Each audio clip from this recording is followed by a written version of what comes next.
তুমি ধ্রুবের চোখে নিজেকে ভালনারেবল দেখাবে বলে এই কিডন্যাপিং এর নাটকটা করছো, তাই তো? কি প্রুফ করতে চাইছো তুমি? হ্যাঁ, যে আমার পাপা খারাপ? তুমি ধ্রুবের চোখে আমার পাপাকে ছোট করতে চাইছো।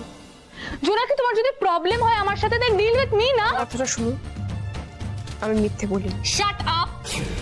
আর একটাও কথা বলবে না তুমি। তুমি তো আমার মাকে ইনফ্লুয়েন্স করেছো। Do you have any idea who Rai is? তোমাকে কেনই বা সে কিডন্যাপ করতে যাবে? আরে তোমার মতন একটা আশুরাকে তো টিপেও মেরে ফেলা যায়। এরকম ভাবে চিৎকার করলে সত্যিটা মিথ্যে হয়ে যাবে না সঞ্জনা ম্যাডাম। আমি স্পষ্ট দেখেছি আপনার বাবা ওই গুন্ডাগুলোর হাতে টাকার বান্ডিল ধরিয়ে দিচ্ছিল।